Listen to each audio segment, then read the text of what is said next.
Cari fratelli e sorelle, welcome to my weekly video blog, and first a small apology for the fact that things have been lacking in the last couple of weeks with coverage, in this blog. The last two blogs are bumper blogs that cover in total about 5 weeks, so I do apologise for that. The other apology to make is the fact that there is background noise because I am doing my washing. So if you hear my washing machine going, or it going so powerfully that it's shaking the wooden door there, please forgive me and do try and ignore it. I've learnt a valuable lesson this week, and it sort of comes in the wake of a 5-year plan which failed to tackle a very important underlying issue. The 5-year plan was designed to take me from where I was at the middle of 2010 to where I wanted to be, which should have been, the middle of 2015. It was born out of the fact that a lot of my focus, a lot of my life's focus, what I enjoyed doing, what I spent most of my time doing, had collapsed. I spent a lot of time online on the forum, and this was no mean feat. It wasn't just an online group of people. It was a proper community with people that I went half the way around the world to meet, people with whom I would communicate every single day.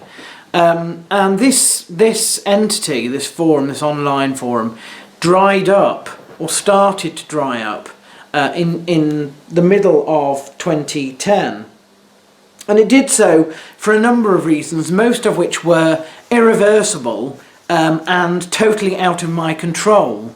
An oversaturation of the market of mixed martial arts, the retirement, or the threat of retirement, or the public announcement of the thoughts of retirement of the fighter who the forum was dedicated to, and a chronic collapse in the administration that was governing the website at the time, which resulted in people being, upset and leaving, etc. Vast quantities. And a few forum jumps that saw our forum move from server to server and wipe out anybody who had once, registered an interest. And lots and lots of our sort of history, our back history, our written history, was consigned to, archives that we couldn't get into. All of that meant that the forum dried up. The forum wasn't my only input, but it was a sizable input. The other input that I had, that I spent a lot of time doing, was my association with Cage Gladiators and my freelance journalism, which was published online. 2009, just before my States tour, my second States tour, the institution Cage Gladiators collapsed, financially speaking, wiped out as a sort of an amicable split, I suppose, in the management, and a fact that the Wall Street wobble had just made it financially inviable. Now, although that promotion has started up under another guise, it's a completely different administration that I have no sort of way of penetrating.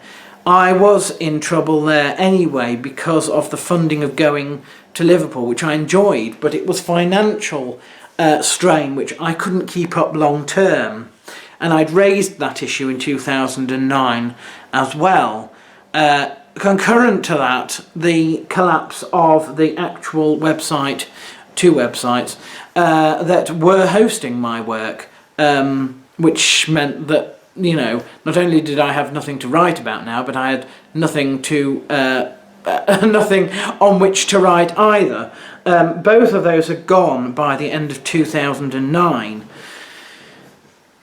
Now, it's true that I had a few things that had replaced them, I suppose, as life focuses.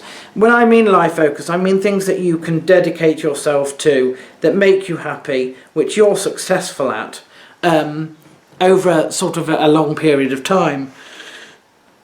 The three of them were the 5-year plan, which did brilliantly until I moved into Markenfield, and then it suffered because I had to reevaluate everything when I had moved here, and that took a lot longer than I thought to do. Also, the finances did not improve, and so further future steps from that were very, very slow in coming indeed.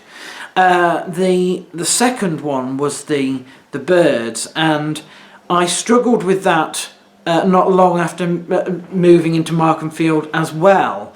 Partly because my work, 2009, 2010, 2011, was pretty much wiped out when I was convinced into letting a lot of my birds go before the move, before we planned the move, because we said, there wasn't enough space, it wasn't hygienic enough, all that sort of rubbish. And there was no continuation from that sort of into the aviary, really. So it was like starting afresh, and it was not a brilliant start. Jens the budgie died in the first year. There was a tragic budgie cull in the first year. It also meant that having birds in an aviary and having them inside are very different. Inside you can get to know them intimately. Outside you're one step removed. It's also not as fun across the winter, it has to be said, when they spend most of the time inside. It's dark when you leave, it's dark when you come home, you never see them, and yet you still have to spend your time out there in freezing cold cleaning it all up. And whilst I like that, I do get a lot of pleasure out of it, particularly during the summer breeding season. It's one of those things that it's not what I'm dedicated to, if that makes sense. It can't fulfil that hole that the forum sort of created. And the final thing was the allotment, which is doing well and which has sort of come quite close to doing that at times.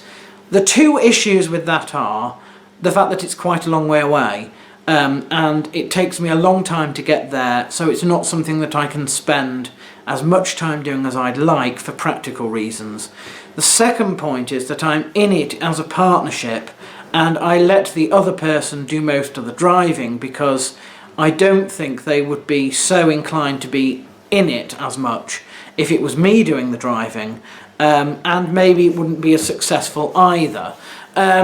So it's good, it's fun, but it's not something that I can do as much as I'd like to do, and it doesn't fill the hole. And the problem is that I had never truly let go of the forum, and the forum was only half of part of my problem, because also in the 5-year plan there was Project Springboard, which was about getting more money, and in order to do that I'd have to get a higher paying job. It's as simple as that. And I had a problem there as well, which went back even further than 2010. It went back another 5 years, to 2005. I had never planned on leaving London, and having said that, I'd never planned on going to St Paul's. It's one of these things that people ask you, what is your dream job in life? And what do you want to do? And my answer is, I don't know. And that is probably my biggest problem. My dream job, I suppose, would be to go back and do exactly what I was doing before in a cathedral. But that's not a dream that I have never had before. It's more of a longing than it is a dream, because it's something that I had experienced already, something that I felt I was very young, too young to really appreciate what was going on. And I also had this issue that I really felt like I had been called to do that particular task down there, and my plans were never to leave the city. If I had to leave the cathedral anyway. And so for a long time I have been wanting to get back into that sort of work, basically. It's barred to me for a number of reasons, some of them better than others, I suppose, some of them more legitimate than others, but it's difficult for me to think that that's over because just how much I felt I was called there in the first place. And you know, I don't believe necessarily that everybody has a calling to begin with, and I certainly don't believe that just because you're called to one place at one time means that you should forever be there, or forever be in that sort of vocational ministry. So theoretically and theologically and in my head I know, but it's taken me a long time to realise, look, it's not really an option, and it's sort of one of these, not really dreams, but it's one of these pipe dreams that was not born out of, you know, any aspiration, but out of an experience, and a treasured experience, but an experience in the past.